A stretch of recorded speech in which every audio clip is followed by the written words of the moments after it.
Hello guys, welcome back. This is Kurt, and we're going on with my review of the Spectacular Spider-Man. We're on story arc number 4 now, and like I said, this takes up 4 episodes. This is episodes 10, 11, 12, and 13, which is the finale of season 1. Even though if you watch this on some streaming services, they list both seasons collectively as one season for some reason. Like I know on Sony Crackle, I just found out today on Sony Crackle, they list it all as one season with all 26 episodes. Even though it was, when it came out, when the series came out, it was 2 seasons, each consisting of 13 episodes. I watch it on the DVD,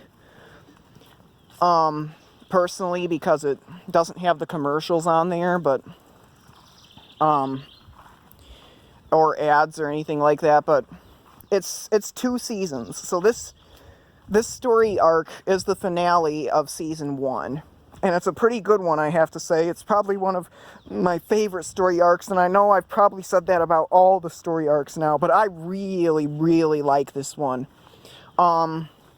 Believe it or not, back when you guys have probably already watched the story arc prior to seeing this, because that's basically the rules of how this is going to go. But so yeah, but if not, spoilers, okay? You guys probably don't know this, but the first ever episode that I saw of the, Spider-Man the Animated Series from the 90s was actually the, Alien Costume Part 1, because it was a 3-parter. Like the Venom storyline, and I really love what they did with the Venom storyline on Spider-Man the Animated Series. I loved watching that series when I was younger.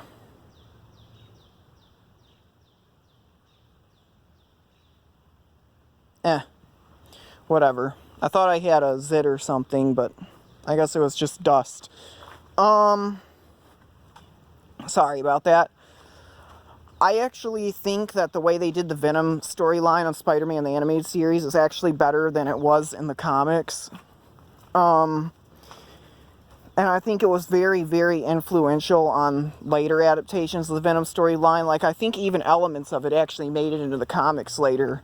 Like, they kind of retconned it a little bit to mirror it more of the comics. Even though I think still it's still canon in the comics that he got the suit, the black suit, during the Secret Wars and everything. But of course, since they covered the Venom storyline really, really early on in the animated series, they couldn't do the Secret Wars yet. So he gets the suit from a trip that John Jameson makes into space, which is similar to what happens in the Spectacular Spider-Man. So they kind of got the influence from that. And then Spider-Man 3 was kind of influenced by the animated series version, where in the animated series, the black suit, it's not only wearing him rather than him wearing it, but it also increases his aggression and everything.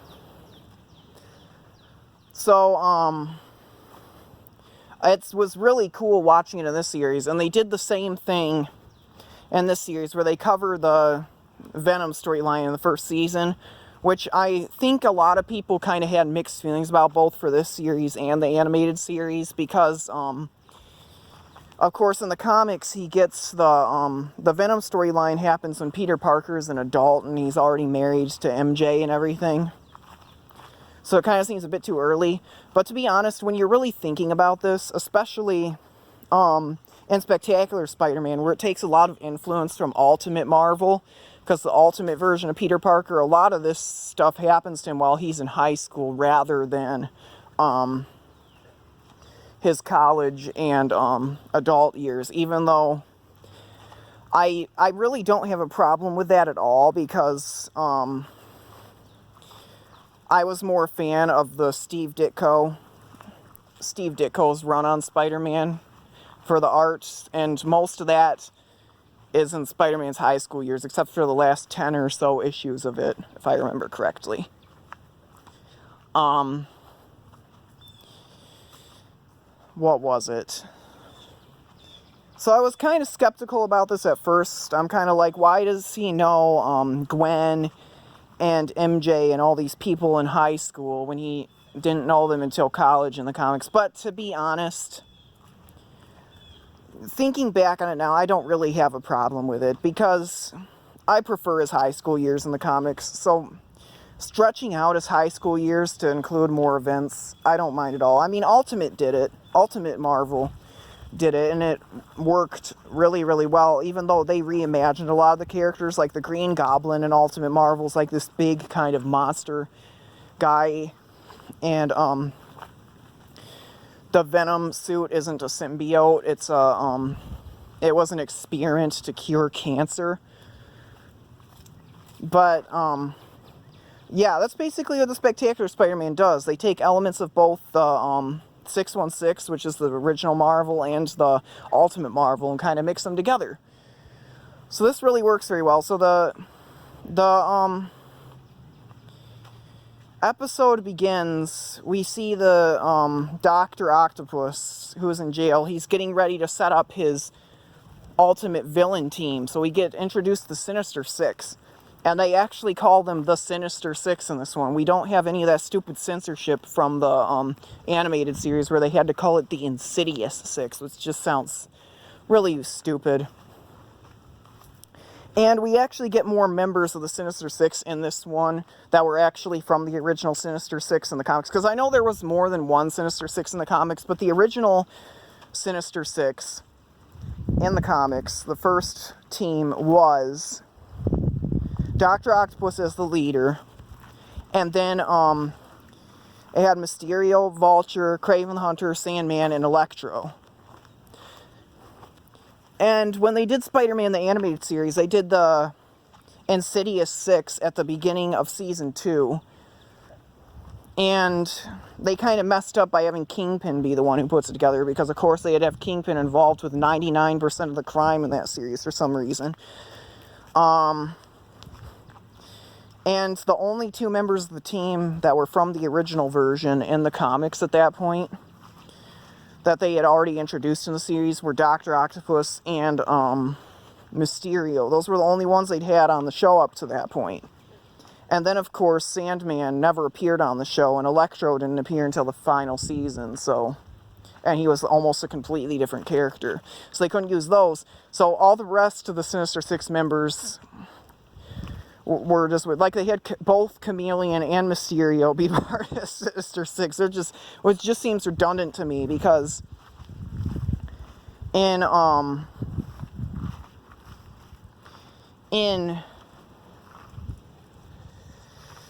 the Sinister Six from,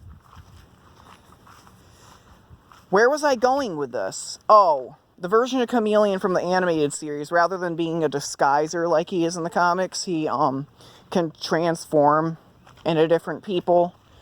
So it seems pretty redundant to have both him and Mysterio be part of the Sinister Six, but So what we do in the Spectacular Spider-Man, they've introduced all the members of the Sinister Six except for two of them, which are Kraven the Hunter and who's the other one?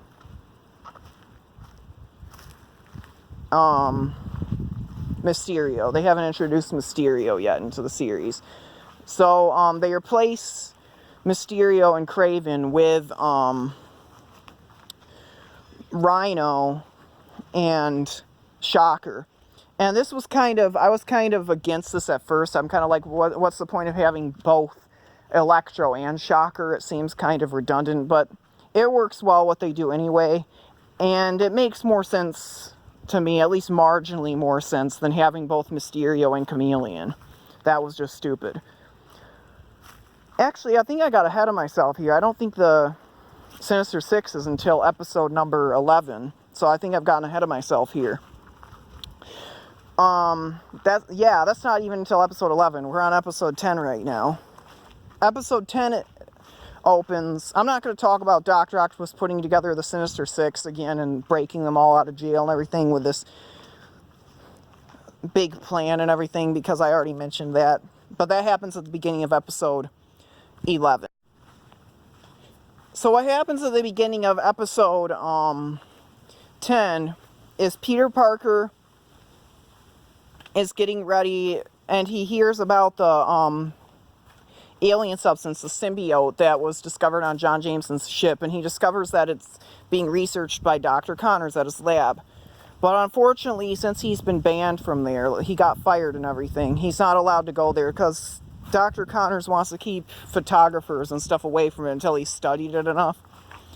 So Peter Parker can't go there since he doesn't work there anymore, but he figures maybe Spider-Man can. So that night he goes to the skylight and everything to take pictures, and we get introduced to Black Cat. And Black Cat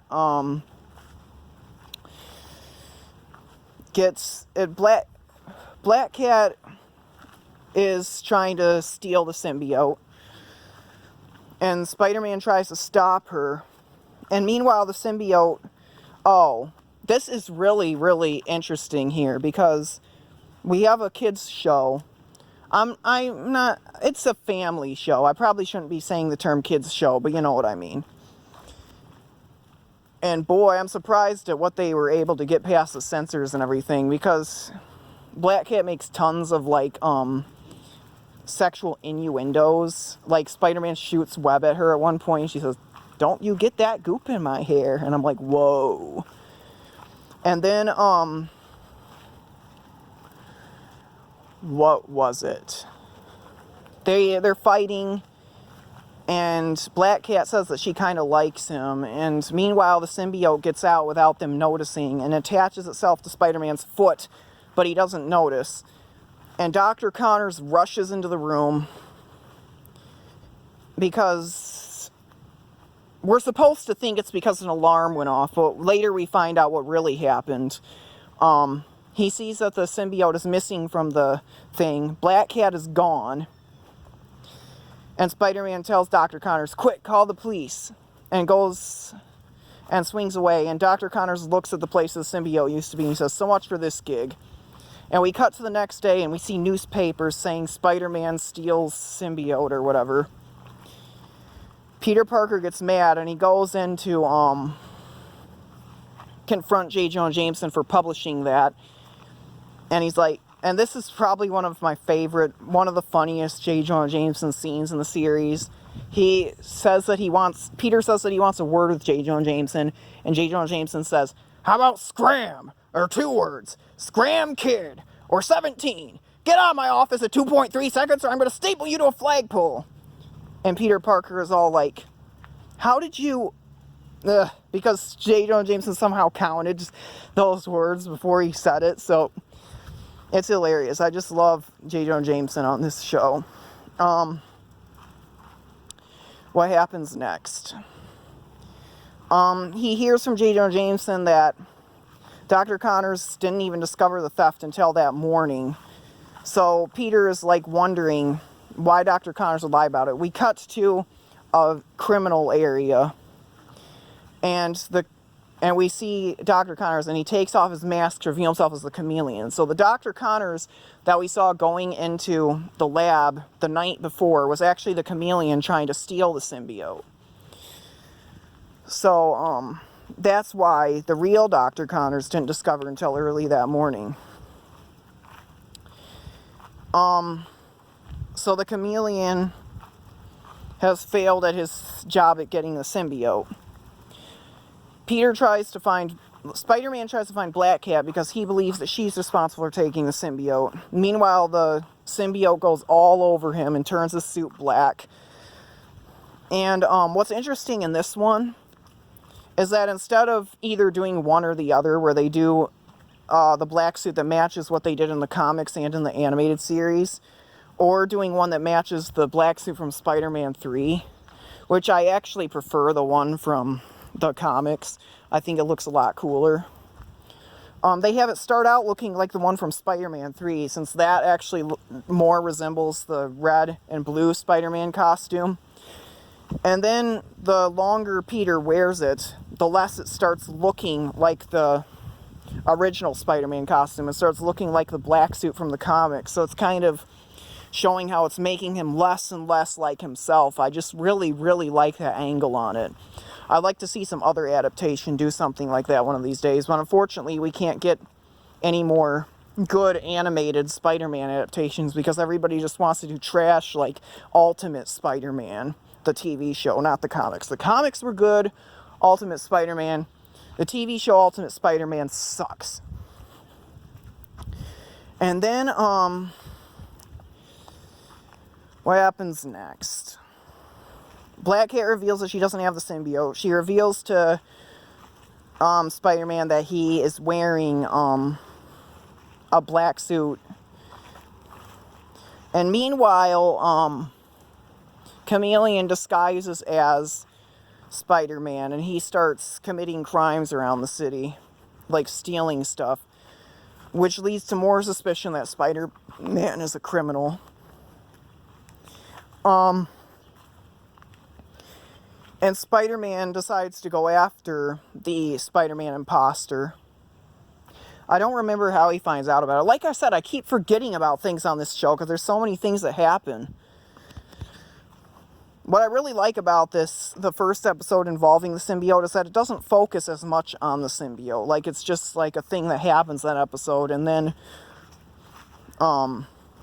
it gets more and more about the symbiote in the episodes that come after this, which I think is kind of an interesting thing. And then what happens next?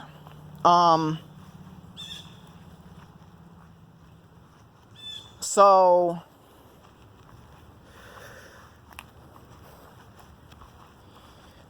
man, I'm losing memory here. He finds out about the imposter Spider-Man, decides to go after him. He sees some J. Jonah Jameson and some other people boarding a boat. He figures out that the Chameleon is on there for some reason. I don't remember how he figures that out. How did he figure it out? I can't remember. Man. And so him and Black Cat go on a jet ski after that boat. And meanwhile, the Chameleon, who was dressed as Norman Osborn before, he dresses up as Spider-Man again and tries to he tries to steal a bunch of stuff from the people on the boat. And Captain Stacy is there, and he says that he doesn't think this is the real Spider-Man, even though everybody else is like, well, he's climbing on walls and shooting web and everything, even though they aren't web, they're just cables, and he's not really climbing on walls, he just has these suction cups on his fingers. But then the real Spider-Man shows up and starts battling him, which proves to everybody that it's not the real Spider-Man. And then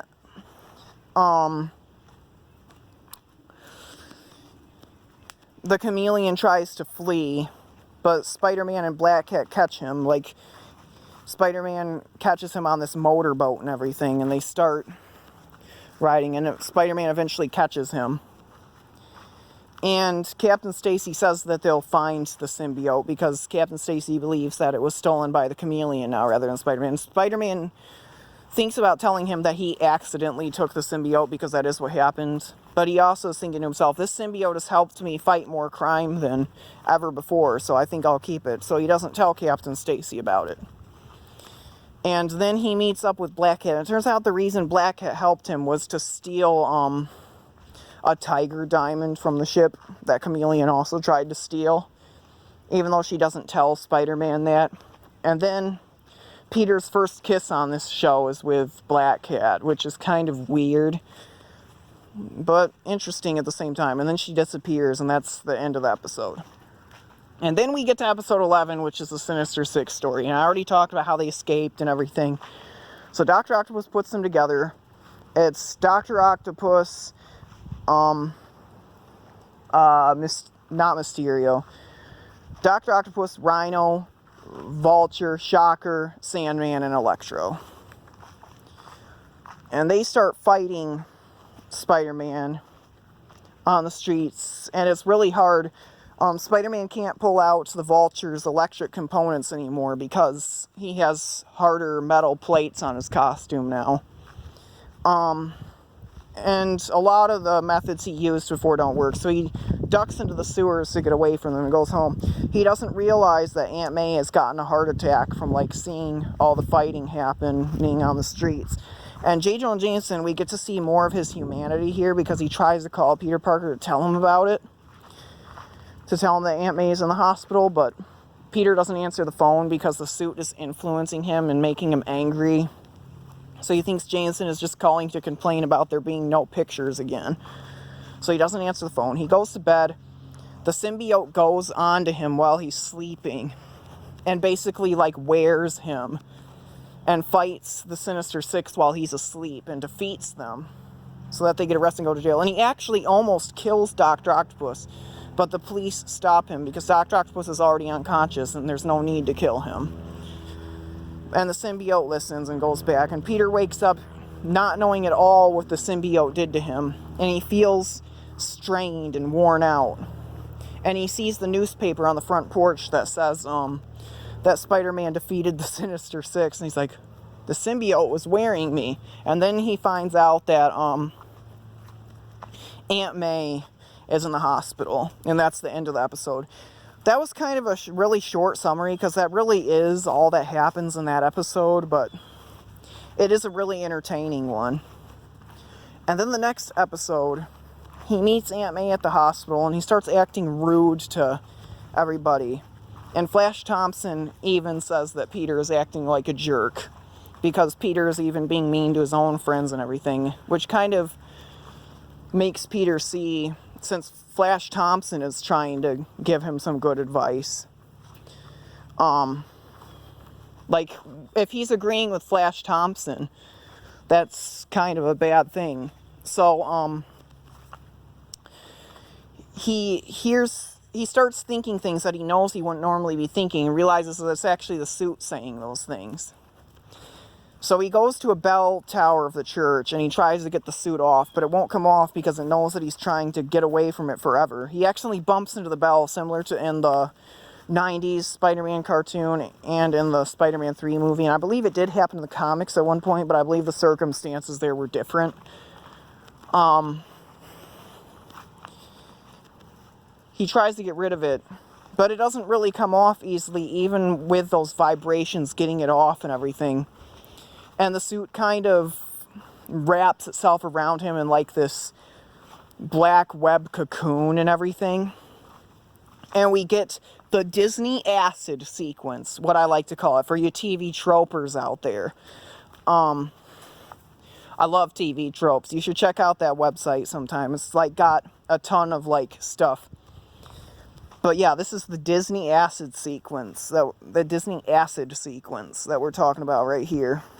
Where the suit like gives him this vision of his past and everything, about how he got bit by the spider. And this is the first time we actually see the full origin story for Peter. This is the first time we get pretty much all the details. We see Peter get bit by the spider on the field trip. We actually see Uncle Ben for the first time as an actual character, even though of course this is a vision of the past. And then what happens next?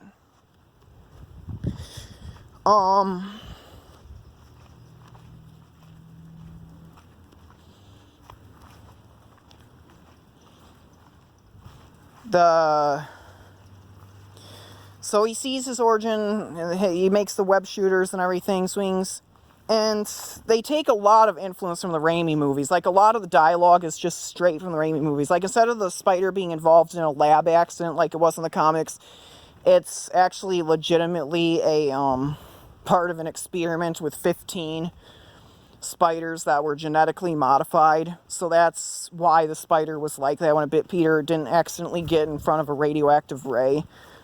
Which I don't mind. It makes sense. And it happened at Dr. Connor's lab in this one. I believe they talked about that in the first episode even. And then here's what I really don't like. Because I think it kind of undermines Peter's character.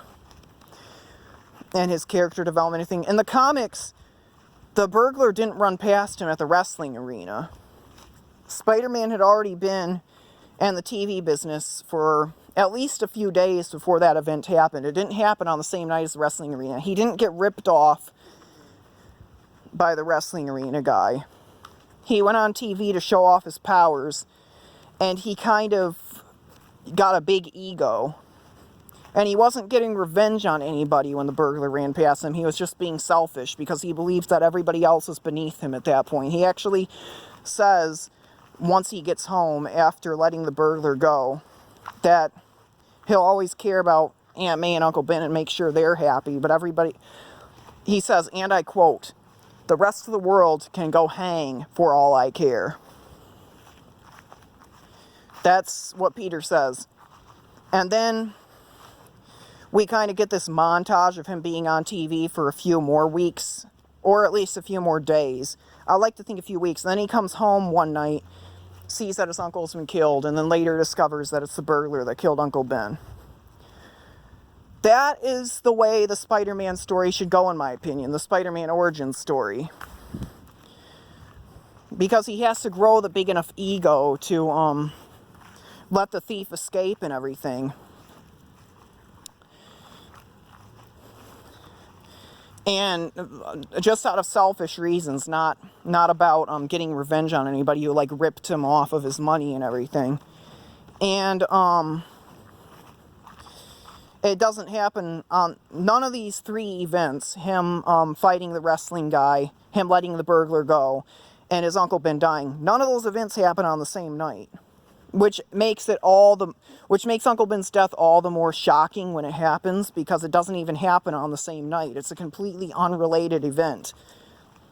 They kind of imply both in the Raimi movie and in the Spectacular Spider-Man that the burglar carjacked Uncle Ben while he was fleeing from the wrestling arena with the stolen money. But in the comics, it's a completely unrelated event. The burglar was just doing a random house robbery and shot Uncle Ben.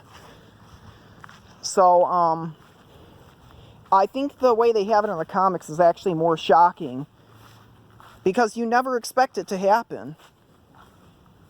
Because of the way, like, of course people expect it to happen now, but if a newcomer were to read Amazing Fantasy 15, they completely wouldn't expect it.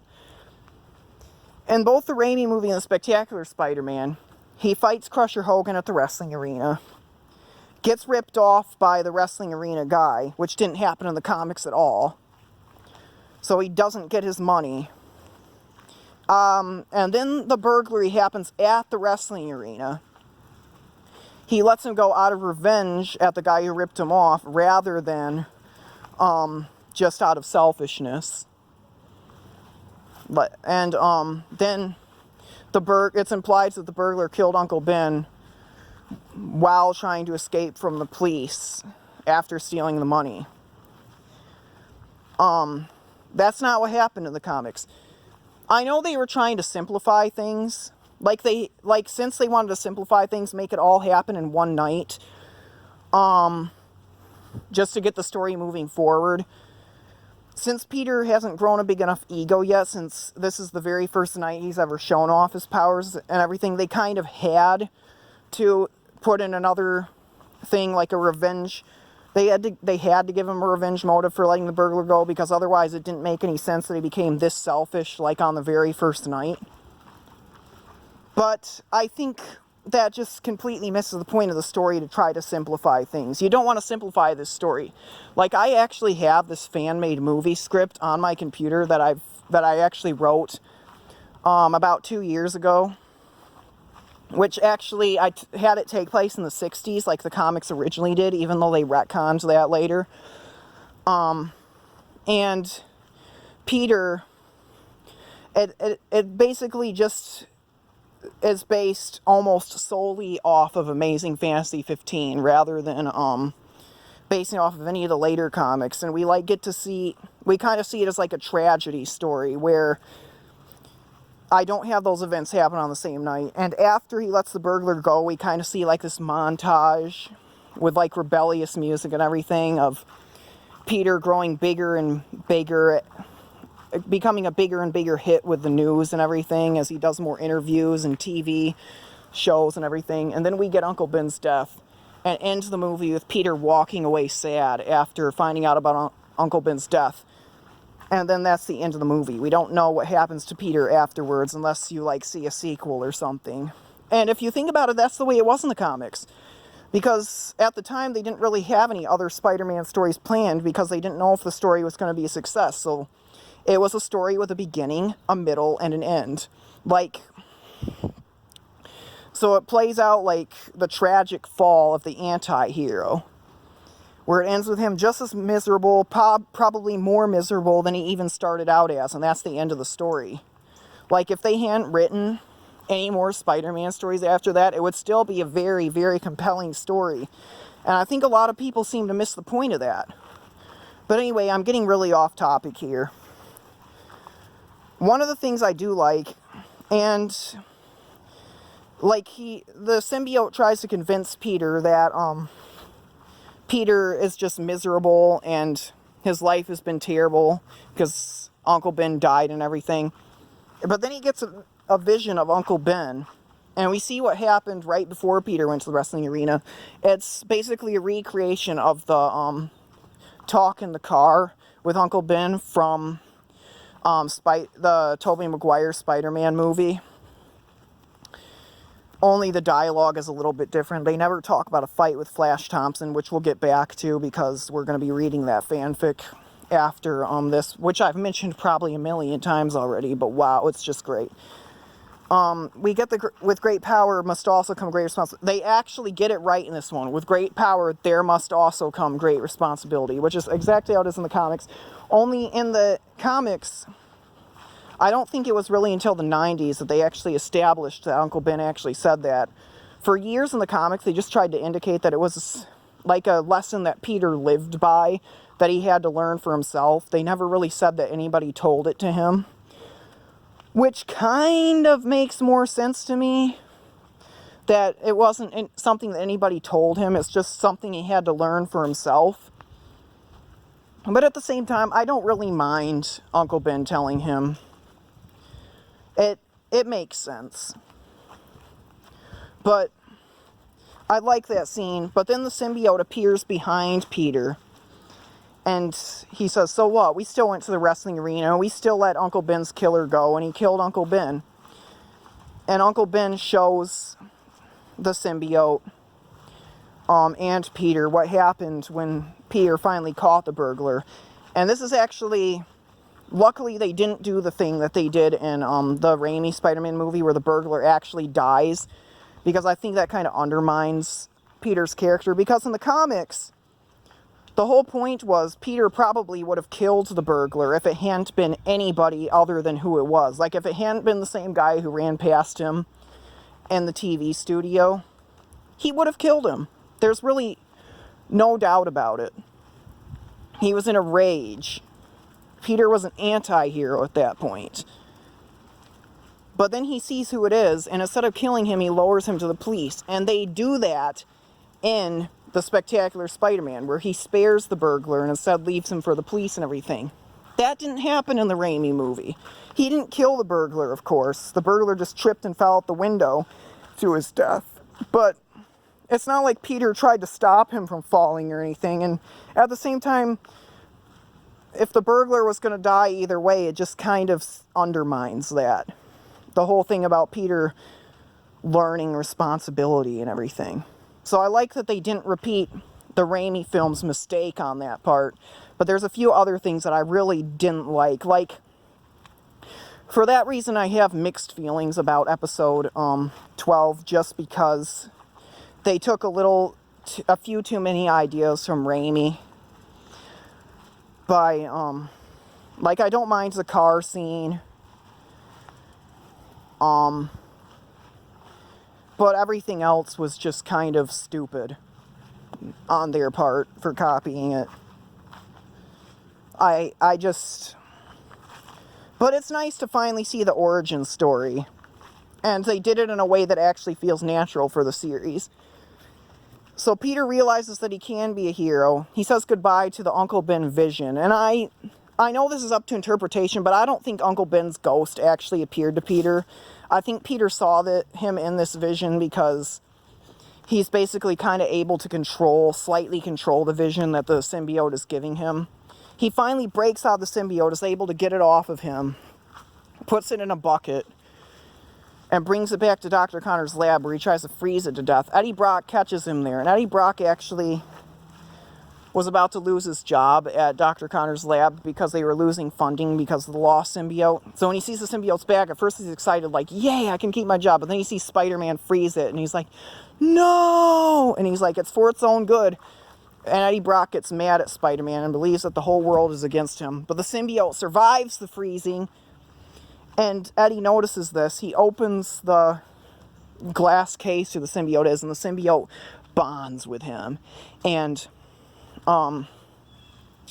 Eddie learns all of Peter's secrets, and he becomes Venom! And I really like this version of Venom. I still prefer the Darren Norris Venom from Spider-Man 2000, where he talks like this all the time. Spider-Man, we are Venom. But I like this version of Venom a lot also, and it works for what they're trying to accomplish. So then we get the next episode, episode 13, which is the series finale. And you know what? I'm just going to let this episode speak for itself. You know, all I'm going to say, because you guys have seen it already, and me explaining it, I'm just going to summarize it real quick. He attacks Spider-Man. He goes after what he says is Spider-Man's true love. Spider-Man thinks it's going to be MJ. It turns out to be Gwen. And the symbiote knew this better than Peter did because it read his mind and everything. Captures Gwen. Spider-Man has to rescue her. He kisses Gwen at the end of the episode. He gets the symbiote off of Eddie, traps it in some cement. He puts it in a bag and traps it in cement in a construction site where nobody will know where it is. Like, traps it in a sidewalk and everything. Thinks nobody will ever find it again. He dumps the gene cleanser down the drain. So goodbye, gene cleanser. But stay tuned because that will be coming back later. And then that's the end of the episode. That's the finale of season 1. I think it's better to watch the episode than me explaining it. You guys have seen the episode. You don't need me to explain every detail of it. And to be honest, I can't explain the episode as well as good as the episode actually is. So, yeah, that's the finale of season 1. I don't know if I'll be taking a few days break between season 1 and season 2.